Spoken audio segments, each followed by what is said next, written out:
Welcome to Season 5 of How I Made It Through, and thank you for joining us. I have invited Catania, author, metaphysical teacher, and coach, to join me as my co-host as we aim to engage, challenge, inspire, and teach you, our listeners, what it really means to be a spiritual being having a human experience. We'll explore not just concepts, but attempt to unravel the neuroscience of metaphysics, as well as practices designed to expand consciousness, increase healing, and develop a profound connection to love. We'll explore God, death, the afterlife, and pushing past limitations as we encourage you to break free of the trance of fear so that you may experience greater freedom, peace, and connection to yourselves, each other, and spirit.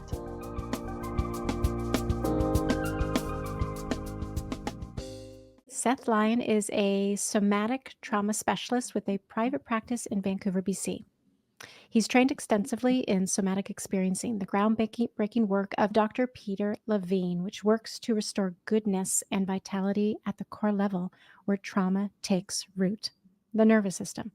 Seth is also trained in an offshoot of SE called somatic practice, a form of touch work developed by Kathy Kane, which is especially effective for working with early developmental and complex trauma. And I know so many people are talking about complex trauma these days. Seth combines his intricate nervous system and stress physiology work with energy work, elements of shamanism, and sound healing. At the core of his practice is the knowledge that all people have the capacity to heal, and that this capacity has its foundation in understanding how to first listen to and then work with each unique human system. Love that. So good. So good. So I read a little bit about you, and I'm really interested in hearing about what you do because, I've had to overcome PTSD as well, and the person I worked with does not sound even close to as good as you are. I wish I would have known you back then, but so I'm really interested to hear more about you and what you do. Yeah, absolutely. There's so many different paths towards healing. Yes. So many different ways in which a person can heal and evolve and change and grow. And the nervous system piece is a really important foundational part of that, in my opinion. Yeah. But there's Agreed. many different ways that also a person can work with their nervous system. So it's lots of different paths. So before we got started, you were sharing a bit about your journey to get where you are today, and that everyone has a different starting point. Share a bit about yours, if you would. Sure thing. So I grew up in the Bay Area, in suburbia, in ostensibly, healthy, normal American home. I also experienced some overt abuse, trauma, things that were obviously, damaging to anybody. One of the other things, which we can get into more later maybe, is all the normalized things that I experienced. And this is actually really important because I, like so many young developing humans, didn't get what I needed to develop to my full potential. I was under stress from the get-go due to many things that are just normal in our culture. So we can talk more about that later. But the end result was, even though my life looked basically normal America suburbia, I ended up with complex PTSD by the time I was out of high school. So I didn't know that at the time. I didn't know that till much later. But I made it through university. I managed to put myself into a pretty safe container in the university I went to. I basically chose something that was opposite of where I grew up, which was the Bay Area. And I went to this small little farming town called Cheney outside of Spokane to Eastern Washington University. And that was just a tremendous relief, actually, for my nervous system and psyche to have that sense of space. I think that's where I first started to unfold a bit and be able to consider some deeper questions. I had sort of a classic initiation into this type of thing via psychedelics with my roommate. We had a lovely little experience with mushrooms in the woods, and which sparked my curiosity and my perception of different levels of reality. And that's when I started reading and exploring. And by the time I got out of college with my music degree, which was not that useful at a practical level, but really enjoyable to get, I was really interested in creating music, and I was really interested in spirituality and consciousness. And from that point, I kind of went further and further away from the mainstream. I lived in Montana for a while and continued sort of exploring on my own. And then eventually got introduced to Vipassana meditation in my early 20s.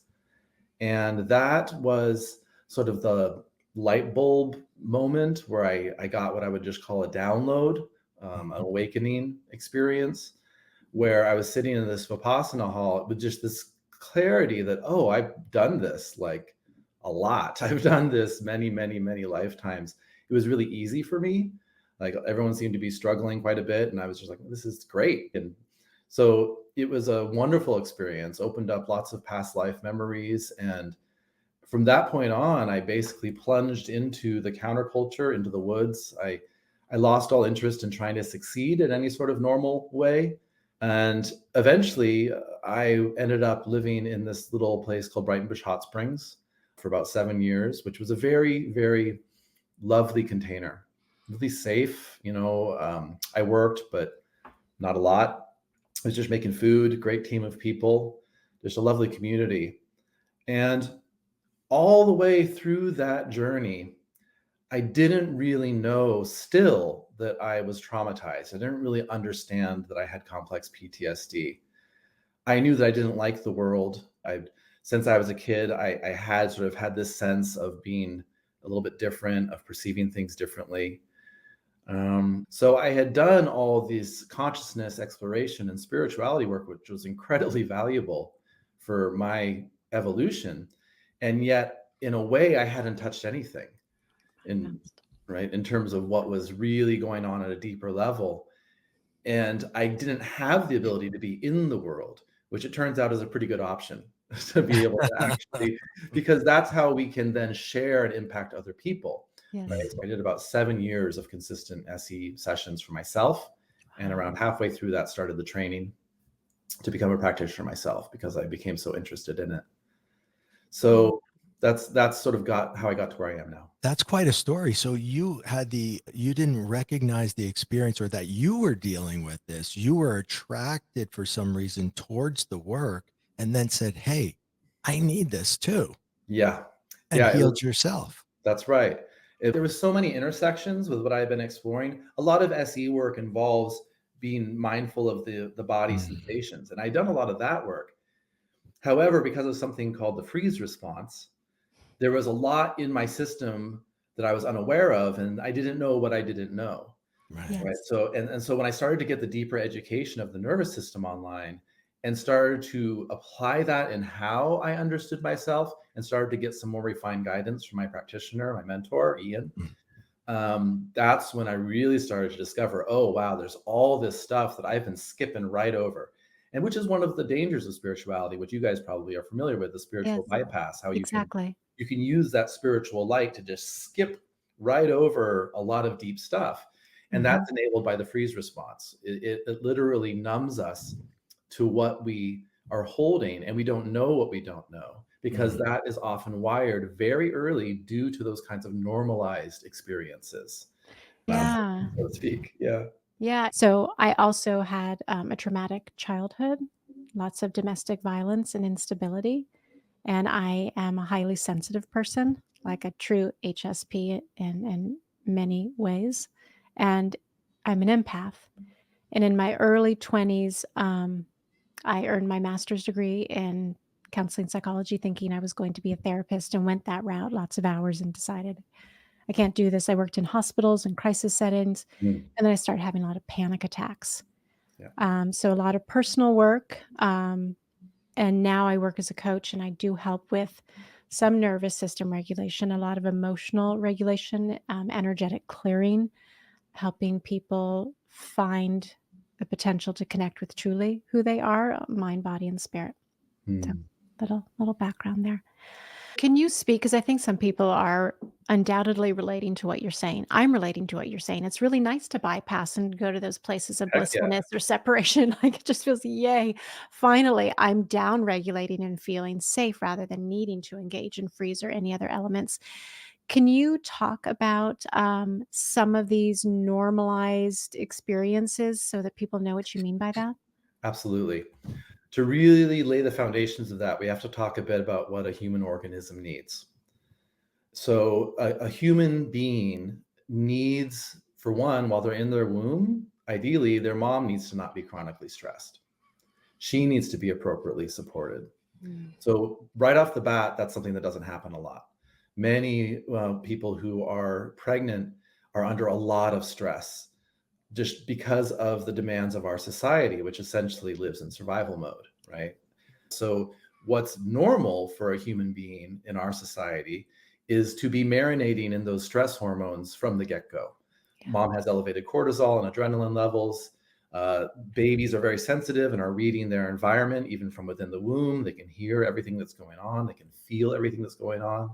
Mm. So it's normal even in utero to start being exposed to those stress hormones. And the developing fetus, as soon as its autonomic system is online, it can start recruiting those survival responses even before it's fully developed. So there can be, and what can a fetus do? Like, you can't run away from your umbilical cord, right? Where these stress hormones are coming in. Very early on, a human being may learn that that freeze response is the best option. I got to numb myself a little bit because there's no other option. Same thing once we're born. A lot of people think that babies, when they're crying, they have this perception that it's emotional, but it's not. Infants cry because it's the only way they can communicate a physiological need. Mm. So the idea of attunement, which is critical in our work, is a caregiver should be able to tell from the baby's cry what it is they need and respond appropriately and meet that need. But that's very difficult to do if the parents themselves are chronically stressed or in their own freeze response or their own dysregulation. But in terms of our physiology and what we're perceiving, I think we're all potentially empaths and highly sensitive. But what happens is most of us just go into freeze early on and we learn to numb out. Now, some people don't. Some people stay, for whatever reason, more in a hypervigilant state. And that's where you can become, I think, drawn to the spiritual realms, where it's like your perceptions are on high. Right? It's like those survival energies have become coupled with your energetic perception of reality. So you sort of learn, like, this is what I learned. Oh, I can feel what's happening in every member of my family system, and I can learn how to shape myself so that they respond in a way that's optimal for me. Right. Right. So there develops the fawn response. Mhm. There's how you develop the ability where it's like, okay, I'm going to learn to manage myself so that I'm okay in response to what everyone else is. So I also developed that highly sensitive thing and also had levels of deep freeze in my system. Could you elaborate a little bit more on the deep freeze so people they can understand what that means? Freeze can show up in many ways. So freeze is the survival response that comes on after fight and flight have been unsuccessful. So in a normal survival situation, bear attacks a gazelle, gazelle goes into fight flight, it runs away, bear tackles it, it can't get away, can't fight or flee, it goes into freeze. That numbs the body. It draws all the blood to the core. The limbs tend to lose sensation. It's a protective response. It encourages dissociation, to be disconnected from the experience. That's so fascinating. That's so fascinating. It's bringing up when I just think about I was so stressed out when I was pregnant Mm. for a number of reasons, and so I almost feel like crying as I'm listening to you tell the story. My son is a highly anxious person and super sensitive, Yeah. like lots of social anxiety, and I'm just thinking about the cortisol he was bathed in through the Mm. umbilical cord. That makes me Yeah. sad. Yeah. I mean, it's normal. It's what happens. It's why it's so important as parents for us to do our own work. Mhm. Good Because idea. as a parent, I'm also a parent. We will inevitably pass on the intergenerational trauma if we haven't done a lot of deep work before that, and it's just Mhm. not on our radar. It's not in our radar culturally at this point. Right. That's even a thing, you know. So I totally understand that sense of grief. It is grief. It is grief. So thank you for acknowledging that, and I'm again sure other people can relate. You said, like we often say, you don't know what you don't know. What are some of the foundational elements you began to learn? You've already mentioned them with the fight, flight, freeze, fawn, but Yep. some other tools or sets of awareness that people can say, well, what does that even mean? What would I do? What would I need to start to understand that I don't know now? Got it. It starts with education, learning about your autonomic nervous system and how it works. That alone can bring a great degree of safety to a person to understand what's happening inside them. Like, oh, I'm not just anxious for no reason. Yeah. I'm going into fight flight, and that's getting triggered because of this. And this is because this looks like that other thing that happened, or right, or I have this trigger that this always happens. Or so understanding our survival adaptations, understanding that pretty much everybody in our culture has these because of our society and the way that it's toxic and stress is normalized. Yeah. So learning that can bring a great deal of self-compassion and a great deal of understanding about ourselves. So that's the first step, is learning. And there's lots of ways in which a person can do that. They can go see a practitioner. They can sign up for one of our online programs. Irene my wife has this gigantic YouTube channel full of free education. Mm. So there's lots of ways in which a person can start learning. That's step one. And then it's sort of start getting into the practice. And there's many different ways into that as well, one-on-one with a practitioner, online programs, that kind of thing. But it's about doing the work. And the work itself is hard to describe in a nutshell because it's different for every person. However, for a lot of us, since in my opinion, the majority of us have experienced early developmental trauma through these mostly normalized experiences, as well as whatever overtly abusive or neglectful things happen. Right. We really need to focus on building our foundations. So that means not doing trauma work in the traditional sense right away, which traditionally, like what a classic piece of trauma work would be is, oh, I can tell I'm going into fight flight. I notice those sensations. I allow them to move through. If necessary, I express, I vocalize, I make facial expressions, I move my body to allow that energy to have its say. A lot of times this is energy that's been needing to do something, like it needs to complete what's called a self-protective response that never got to happen, or we need to say words that we never got to say, etc. So what we really focus on is how can you, one, know your resources. That's sort of a foundational thing. What calms me? What settles me? Doesn't matter if it's really even healthy or not. We don't care at the beginning. Like if it's a glass of wine, whatever, if it's watching a show, checking out, whatever it is, know what your resources are. Yeah. That's like step one. So, okay, I know I can go to this thing to soothe myself. Yeah. And then, okay, what are my relationships? What's my home environment? What's my job? Right? Not that you're necessarily going to change all these things at first, but okay, maybe I need to start having boundaries with who I hang out with. Maybe I shouldn't be spending time with people who are part of this like stress culture, who trigger me or who stress me out or place lots of demands on me.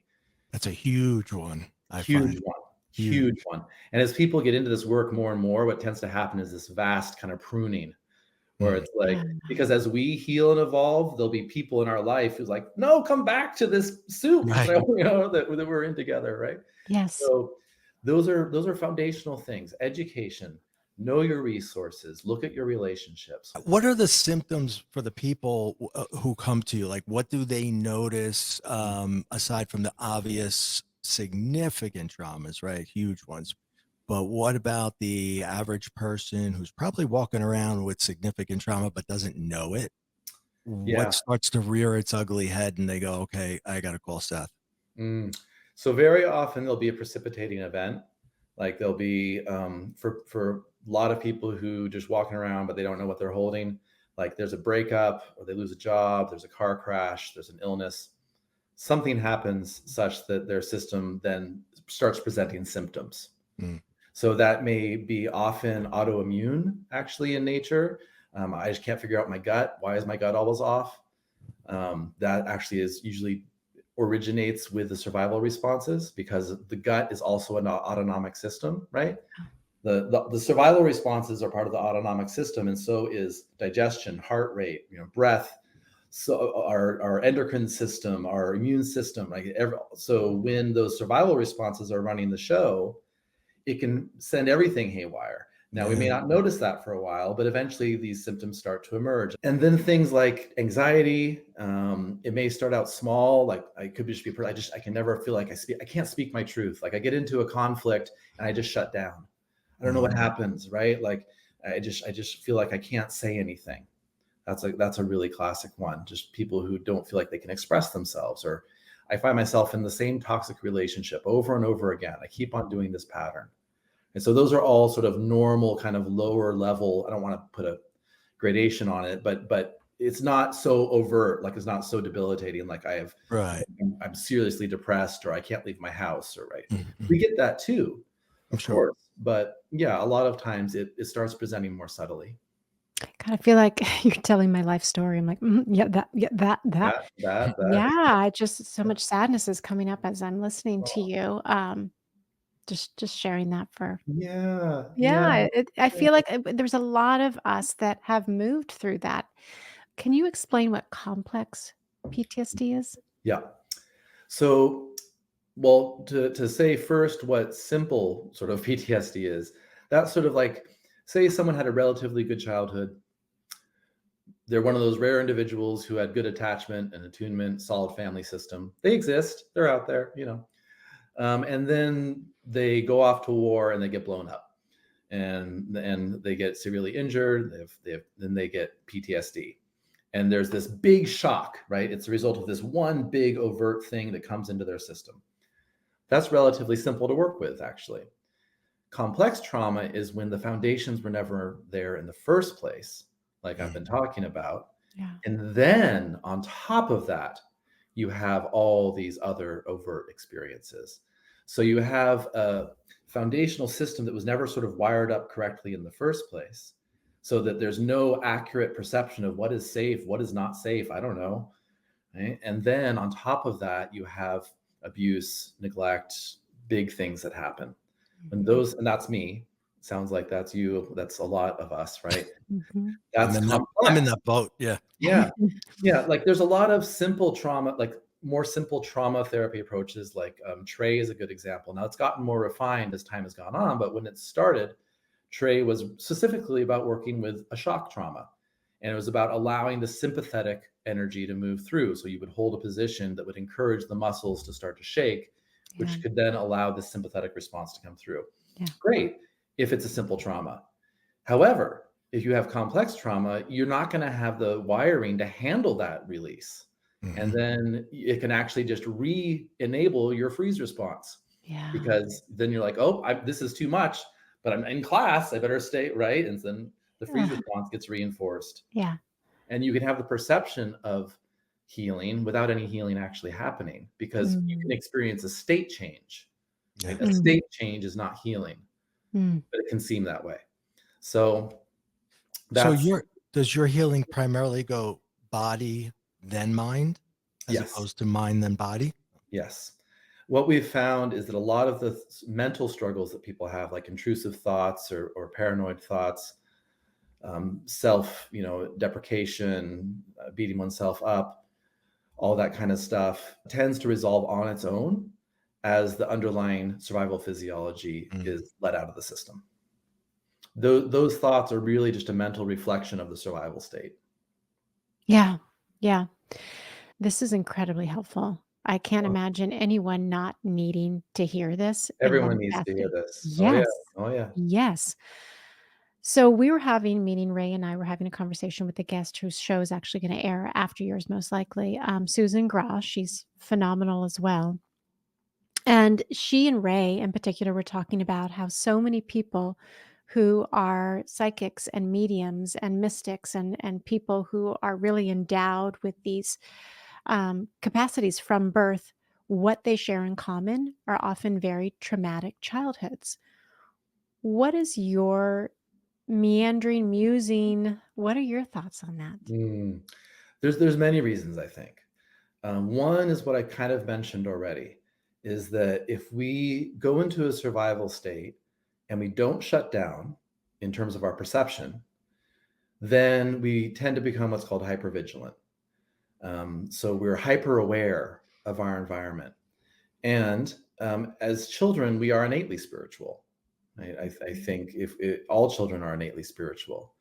And so that hypervigilance gets applied to our empathy, gets applied to our psychic perception.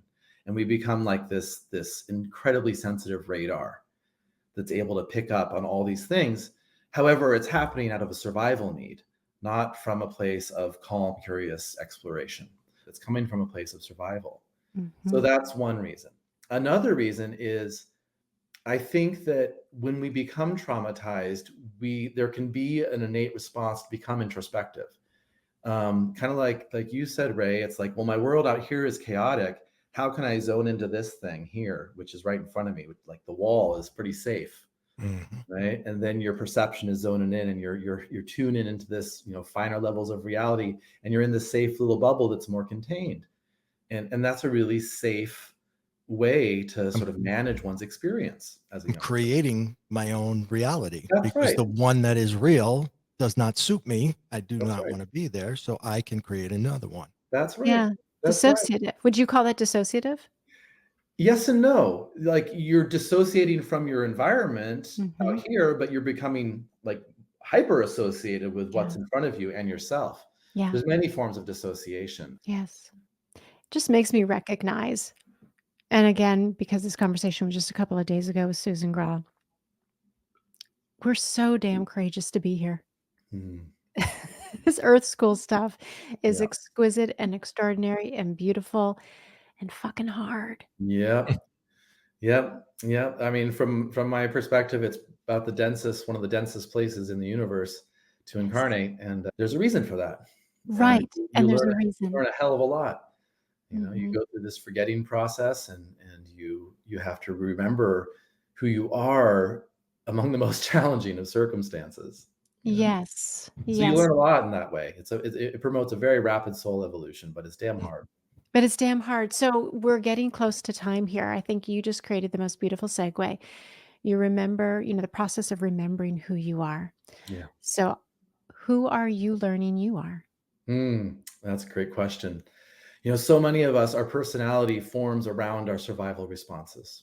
What we discover through trauma work is our authenticity. Who are we really, right? So I thought I was someone who was a musician, who loved to live in the woods, hated society, hated money, down with Babylon, you know, and I'm going to fuck the system and do my own thing. And that's life. All right. And what it turns out is I'm someone, I'm a musician. That hasn't changed. And I am still, interested in spirituality and consciousness.